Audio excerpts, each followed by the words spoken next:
मैत्रिणींनो, kitchen queen रेसिपीजमध्ये तुम्हा सर्वांचं स्वागत आहे। सकाळच्या घाई गडबडीत पटकन होणाऱ्या आणि चवीला अप्रतिम लागणाऱ्या कमी मसाल्यातल्या भाज्यांचे 3 प्रकार बघणार आहोत। चला तर मग रेसिपीला सुरुवात करूया।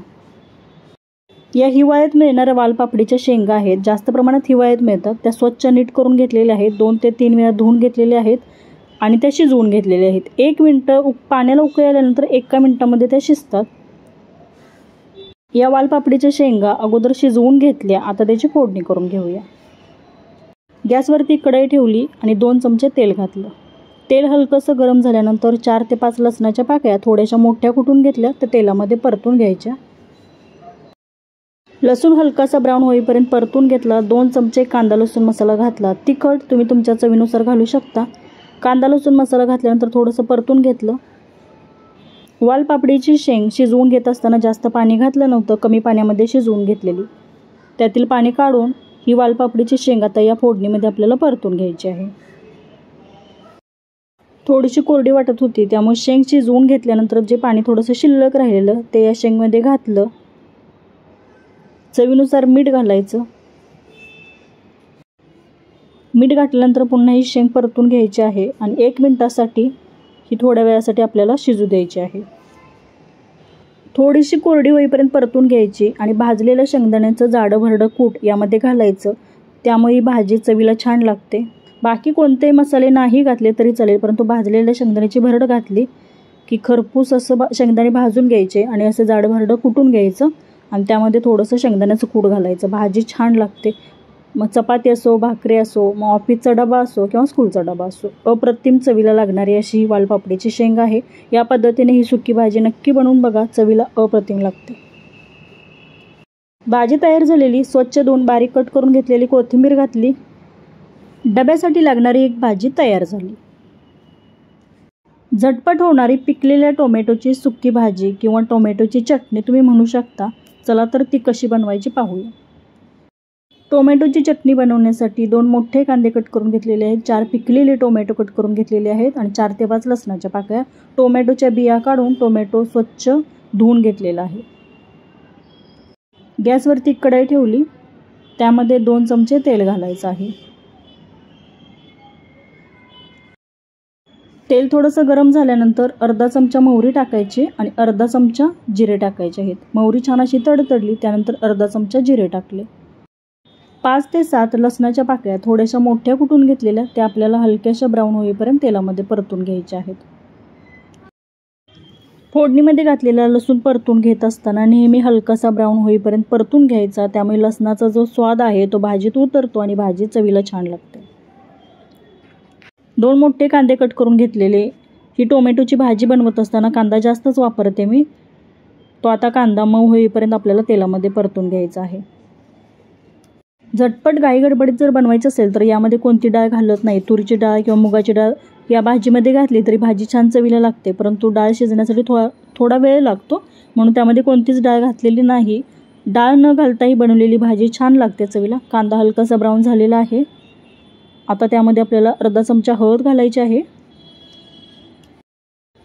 2 चमचे कांदा लसूण मसाला घालायचा आहे। कांदा लसूण मसाला तुम्ही तुमच्या चवीनुसार घालू शकता। तिखट जरा झणझणीत बनवायची होती म्हणून 2 चमचे कांदा लसूण मसाला घातला। कांदा लसूण मसाला घातल्यानंतर गॅसची फ्लेम जी आहे मीडियम किंवा लो ठेवायची आहे आणि छान असं आपल्याला परतून घ्यायचं आहे। टोमॅटो स्वच्छ धुवून घेतलेला, त्यातील बिया काढून घेतलेल्या आणि 3 ते 4 वेळा जो टोमॅटो कट करून घेतलेला आहे तो धुवून घेतलेला, त्यामुळे थोडासा जरी आंबटपणा असेल तरी तो कमी होतो। ज्यांना टोमॅटोच्या भाजीत आंबटपणा आवडत नाही त्यांनी छान असा टोमॅटो चिरल्यानंतर धुवून घ्यायचा, त्यातील बिया काढल्या की त्याचा आंबटपणा कमी होतो। म्हणून भाजी बनवत असताना मी त्यातील बियाही काढते आणि 3 ते 4 वेळा स्वच्छ धुवून घेतले की बनवलेली भाजी छान लागते। थोडंसं परतून घेतलं, त्यानंतर त्यामध्ये चवीनुसार मीठ घालायचं आहे। झाकण ठेवायचं आहे आणि मंद आचेवरती भाजी शिजू द्यायची आहे। 2 ते 3 मिनिटांमध्ये भाजी पटकन शिजते, कारण पिकलेली टोमॅटोची भाजी आहे, शिजण्यासाठी जास्त वेळ लागत नाही। टोमॅटो मऊ पडेपर्यंत आपल्याला शिजवून घ्यायचं आहे। टोमॅटोची भाजी छान अशी शिजलेली आहे, टोमॅटो मऊ पडलेला आहे, तेल सुटेपर्यंत भाजी छान अशी शिजली। शेंगदाणे मंद आचेवरती भाजून घेतलेले असतात, त्यामुळे खरपूस असे भाजलेले असतात. हे खरपूस भाजलेले शेंगदाणे जाडे भरडे कुटून घेतलेले आहेत. 2 ते 3 मोठे चमचे भाजलेल्या शेंगदाण्याचं कूट घालायचं आणि हे शेंगदाणे मंद आचेवरती भाजल्यामुळे क्रिस्पी झालेले असतात. आणि असे जाडे भरडे कुटून घेतलेले ज्यावेळी आपण भाजी खातो त्यावेळी दाताखाली क्रिस्पी असे शेंगदाणे छान लागतात, त्यामुळे भाजी चवीला छान लागते. शेंगदाण्याचं कूट घातल्यानंतर मिक्स करून घेतलं. स्वच्छ धुवून बारीक कट करून घेतलेली कोथिंबीर घालायची आहे आणि टिफिनसाठी भाजी तयार आहे. टिफिनसाठी लागणाऱ्या 2 भाज्या बघितलेल्या आहेत. चला तर आणखी एक भाजी कशी बनवायची ते पाहूया. आता जी भाजी बनवणार आहे ती लहानांपासून मोठ्यांपर्यंत सर्वांना आवडणार आहे, ती म्हणजे पनीर. पनीर वेगवेगळ्या पद्धतीने बनवलं जातं, परंतु असं वेगवेगळ्या पद्धतीने पनीर जर बनवायचं म्हटलं तर वेळ हा लागतोच. परंतु घाई गडबडीत बनवलेलं पनीर ही चवीला हॉटेलपेक्षाही चवीला छान लागतं. ते कसं बनवायचं तर चला तर पाहूया. पनीरची भाजी मुलांना आवडते, परंतु सकाळच्या घाई गडबडीत ती बनवण्यासाठी वेळ लागतो. परंतु या पद्धतीने जर बनवली तर झटपट होणारी आहे आणि चवीलाही अगदी अप्रतिम लागते. चला तर कशी बनवायची ते पाहूया. गॅसवरती एक पॅन ठेवलेला आहे. त्यामध्ये 10 ते 15 लसणाच्या पाकळ्या घातलेल्या आहेत. लसूण तेलामध्ये थोडासा परतून घ्यायचा. पनीरसाठी लागणारं आपल्याला वाटण बनवायचं आहे, परंतु मी लसूण कोरडा न भाजता न घालण्यापेक्षा भाजून घालते. थोडासा फ्राय केला की त्याचा उग्र वास आहे तोही निघून जातो आणि खरपूस भाजलेल्या लसणाची चव भाजीत छान लागते. तर लसूण परतून घेतला. 2 मोठे कांदे कट करून घेतलेले ते हलकासा मऊ पडेपर्यंत कांदा परतून घेतलेला आहे. पनीरची ग्रेव्ही छान अशी मिळून येण्यासाठी 5 ते 7 काजू घातलेले आहेत. मसाला बनवत असताना थोडेसे काजूही घालायचे. काजू तुम्ही भिजवून घेऊन घालू शकता, परंतु आता घाई गडबडीत म्हटल्यानंतर ते भिजवले नव्हते, ते असेच मी फोडणीमध्ये घातलेले आहेत. आणि 2 टोमॅटो कट करून घेतलेले ते पण आपल्याला टोमॅटो मऊ होईपर्यंत परतून घ्यायचे आहेत.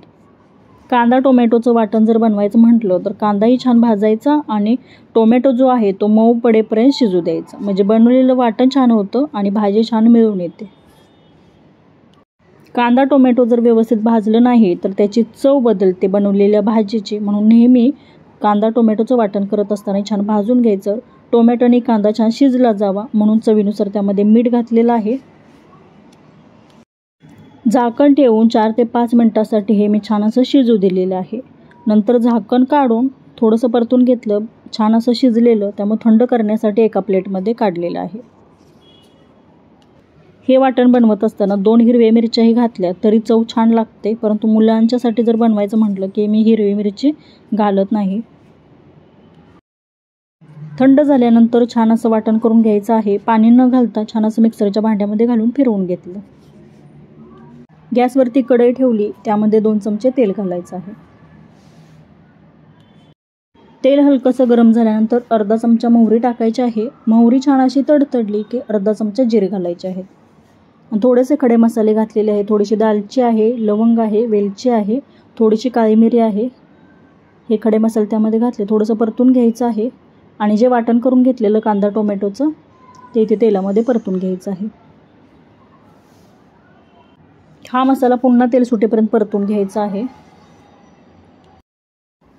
मिक्सरच्या भांड्यामध्ये थोडंसं पाणी घातलं आणि तेच पाणी थोडंसं या मसाल्यामध्ये घालायचं आहे. मसाला छान शिजेल म्हणून थोडंसं मी पाणी घातलेलं आहे आणि नंतर मसाला तेल सुटेपर्यंत शिजवून घ्यायचा. 2 चमचे लाल तिखट घालायचं आहे, म्हणजेच कांदा लसूण मसाला. तिखट तुम्ही तुमच्या चवीनुसार त्यामध्ये घालू शकता. मसाल्यामध्ये 1 चमचा धनेपूड, 1 चमचा जिरेपूड घालायचा आहे.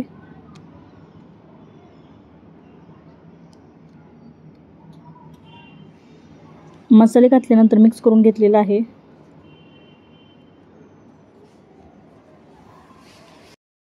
ग्रेव्ही जी आहे ती थोडीशी कोरडी वाटत होती, म्हणून पुन्हा त्यामध्ये थोडंसं पाणी घालायचं आणि झाकण ठेवून मंद आचेवरती 1 ते 2 मिनिटासाठी शिजू द्यायचे आहे. जेवढं तुम्हाला पातळ किंवा जाडसर ग्रेव्ही बनवायची आहे तेवढं पाणी घालायचं आणि आणखी थोड्या वेळासाठी ही जी ग्रेव्ही आहे मसाल्यासोबत शिजू द्यायची. सुरुवातीला ज्यावेळी कांदा आणि टोमॅटो भाजून घेत असताना त्यामध्ये मीठ घातलेलं, त्यामुळे वरून मीठ घातलेलं नाही. झाकण ठेवलं आणि छान अशी थोड्या वेळासाठी शिजू दिलेली आहे. साधारणतः 200 ग्रॅम पनीरचे तुकडे त्यामध्ये घालायचे आहेत. हे घरी बनवलेलं पनीर आहे, त्यामुळे तुम्हाला थोडंसं कट करताना एकसारखं कट झालेलं नाही. मसाल्यामध्ये पनीर छान असं मिक्स करून घ्यायचं आहे. 1 मिनिटासाठी वाफ द्यायची. वरून स्वच्छ 2 बारीक कट करून घेतलेली कोथिंबीर घालायची, थोडीशी कसुरी मेथी घालायची आणि पनीरची भाजी तयार आहे. या पद्धतीने कधी बनवली नसेल तर नक्की बनवून पहा. चवीला छान लागते, झटपट होते आणि अगदी रेस्टॉरंट स्टाईल पनीर म्हटलं तरी चालेल. बाहेर जशी पनीरची भाजी मिळते त्यापेक्षाही चवीला छान लागते आणि घरच्या मसाल्यात बनवलेली पनीरची भाजी आहे, त्यासाठी बाहेरचे कोणतेही मसाले वापरलेले नाही, तरी चव अप्रतिम आहे. झटपट होणारे भाज्यांचे 3 प्रकार तुम्ही पाहिले. तुम्हाला कोणती भाजी आवडली तेही मला कमेंट करून नक्की सांगा. स्वच्छ 2 बारीक कट करून घेतलेली कोथिंबीर घातली. असे झटपट होणारे, कमी साहित्यामध्ये झटपट होणारे आणि चवीला अप्रतिम लागणारे भाज्यांचे प्रकार, टिफिनसाठी ज्या भाज्या लागतात, मुलांचा डबा असू द्या किंवा ऑफिसचा डबा असू द्या, यासाठी अशा सोप्या पद्धतीने बनवलेले भाज्यांचे प्रकार तुम्हाला पाहायला आवडतील का? मला कमेंट करून नक्की सांगा. व्हिडिओ आवडला असेल तर नक्की लाईक करा. असेच नवनवीन व्हिडिओ पाहण्यासाठी किचन क्वीन रेसिपीज या चॅनलला नक्की सबस्क्राईब करा. व्हिडिओ पाहिल्याबद्दल धन्यवाद.